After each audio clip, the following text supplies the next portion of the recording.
Assalamualaikum students, this is your biology class for class first year. Hope you all are fine by the grace of Almighty Allah. Let's start with today's lecture.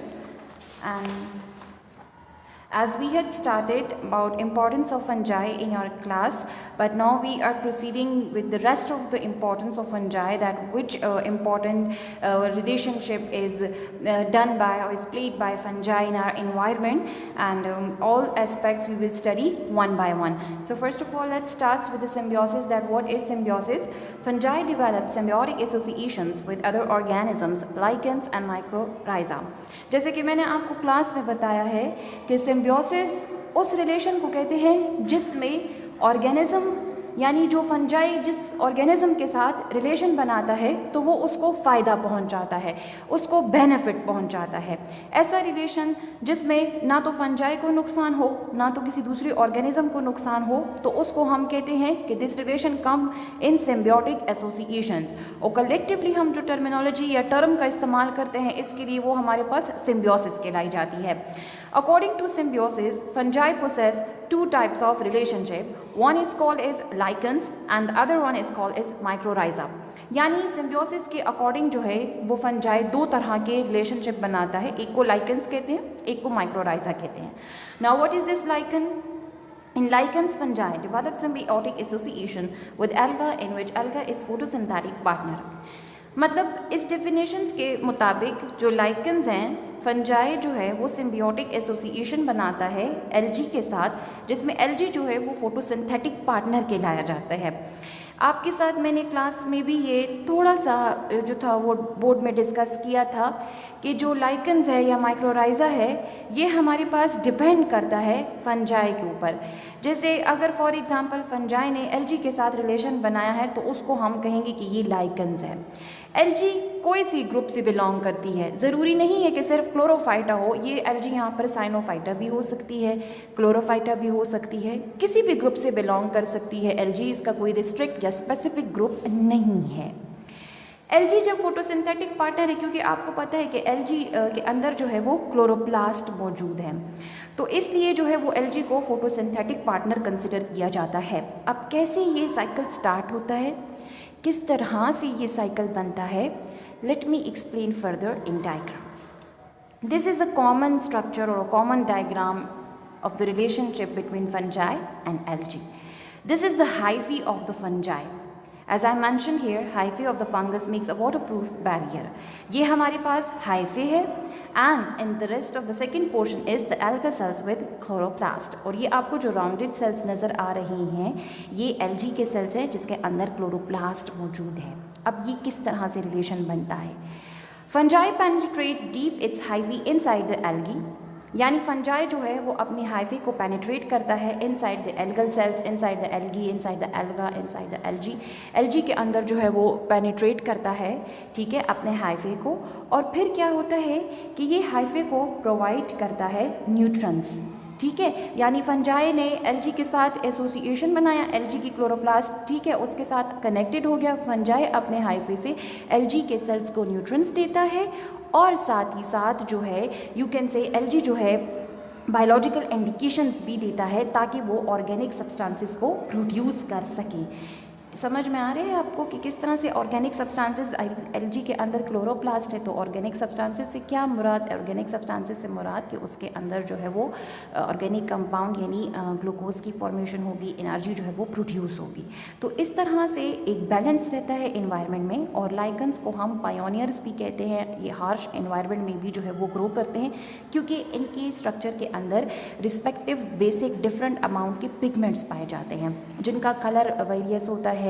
और उस various colour की वजह से एक फ़ायदा ये भी पहुंचता है कि जब अल्ट्रावायलेट रेडिएशंस एल्गी और लाइकन्स को स्ट्राइक करती हैं तो इंटेंस जो लाइट होती है वो एल्गी को नुकसान नहीं पहुंचा सकती, क्योंकि जो लाइकन्स के पिगमेंट्स हैं वो इस यूवी लाइट को एब्जॉर्ब कर देते हैं। तो इस तरह जो इंटेंसिटी है वो एल्गल पार्टनर को डिस्टर्ब नहीं करती, ना नुकसान पहुँचाती है, और दोनों जो हैं वो एक हेल्दी इन्वायरमेंट में ग्रो करती हैं। ओके, सेकेंड आ जाता है mycorrhiza. One fungi symbiotic association with the roots of vascular plants is called as mycorrhiza. यानी जब फंजाई जो है वो हायर प्लांट्स या रूट्स ऑफ वॉस्कुलर प्लांट्स के साथ रिलेशन बनाती है तो उसको माइक्रोराइजा कहते हैं. अच्छा, now what are these vascular plants? ऐसे प्लांट्स जो कि आपको full fledge you can say tree की फॉर्म में नज़र आते हैं, जिनका बार्क होता है, ट्रंक होता है और उनके ऊपर बाकायदा लीव्स बने हुए होते हैं और उनके बार्क या ट्रंक के अंदर हमें वेसल्स नज़र आते हैं, यानी जाइलम एंड फ्लोएम. जब ये हमें नज़र आते हैं और वहाँ पे प्रॉपर यानी यू कैन से न्यूट्रिएंट्स की ट्रांसमिशन होती है, ट्रांसलूसेंट यानी फूड की ट्रांसपोर्टेशन होती है, तो ये जो है ट्रैकीड्स की वजह से या फ्लोएम सेल्स की वजह से अगर ये परफॉर्म होती है तो ऐसे प्लांट को हम कहते हैं कि ये वॉस्कुलर प्लांट्स हैं, यानी कॉम्प्लेक्स प्लांट्स हैं, हायर प्लांट्स हैं. किस तरह से ये रिलेशन बनाते हैं? ये एक रफ सी डायग्राम है, इसमें आप देख सकते हैं कि ये ट्रंक है, ये लीव्स हैं और ये हमारे पास क्या है? कॉमन फंजाई मशरूम का जो है वो आपको नज़र आ रहा है इस पिक्चर में. जो लीव्स होते हैं ये हमारे पास किस तरह से प्रोसेस करते हैं, यानी जो लीव्स होते हैं इनके अंदर ऑर्गेनिक कंपाउंड्स मौजूद होते हैं. Organic compounds means carbohydrate in the form of glucose C6H12O6. ठीक है, तो जो लीव्स होते हैं ये अपना कार्बोहाइड्रेट जो है वो फंगस को ट्रांसपोर्ट करते हैं, फंजाई में ट्रांसमिट करते हैं और जो फंजाई है एज अ रिजल्ट इनको वाटर एंड मिनरल न्यूट्रिएंट्स जिसमें शामिल फास्फोरस है, जिंक है, कॉपर है या दूसरे न्यूट्रिएंट्स जो हैं वो सॉइल से ट्रांसमिट करते हैं.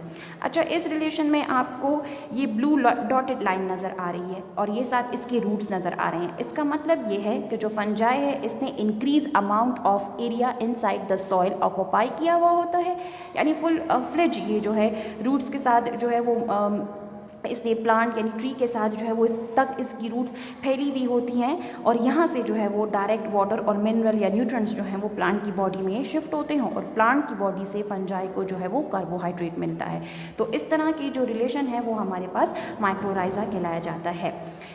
ओके, नेक्स्ट हमारे पास आ जाता है fungi as a recycler. As I told you that fungi has ability to decompose और behave like a decomposers in our biosphere. यानी हमारे इन्वायरमेंट में जितने भी डेड ऑर्गेनिक मैटर मौजूद होते हैं ये सब के सब फंजाई की वजह से ही जो है वो डिकम्पोज होते हैं. Why they decompose with the help of fungi? Because they possess the powerful enzymes inside their body.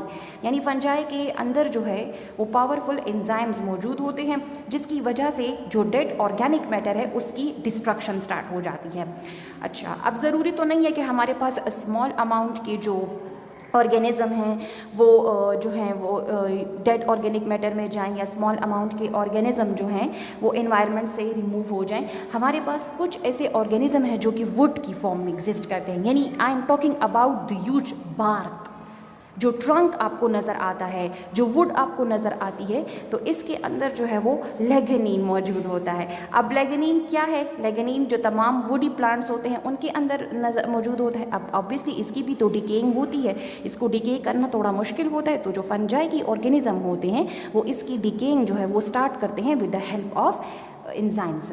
फिर उसके बाद जो है ये हमारे पास न्यूट्रिएंट्स को रिसाइकल्स भी करते हैं इकोसिस्टम के अंदर और साथ ही साथ जब ये ऑर्गेनिक मैटर को रिमूव आप करते हैं तो इनको हम कहते यानी फंजाई जो है जो कि ऑर्गेनिक मैटर को रिमूव कर रहा है, एनवायरनमेंट को क्लीन अप कर रहा है, तो इसको हम स्कैवेंजर्स भी कहते हैं. लास्ट हमारे पास हेडिंग आ जाती है फंजाई एज फूड स्पॉइलर. यानी फंजाई की वजह से बहुत सा जो फूड है ड्यूरिंग स्टोरेज वो उसका स्पॉइल होने का ख़तरा होता है, क्योंकि फूड अगर मॉइस्ट हो और अगर हम उसको स्टोर करें तो फंजाई की वजह से जो है वो उसके ऊपर अटैक होता है और उस फूड की कैपेसिटी जो है वो ख़राब हो जाती है.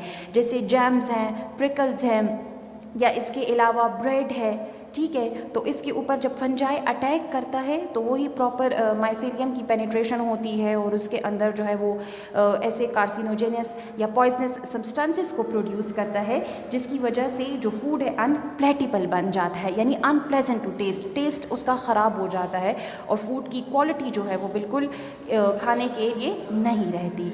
सो this was all about today's lecture. Next time we will proceed with another topic. Thank you.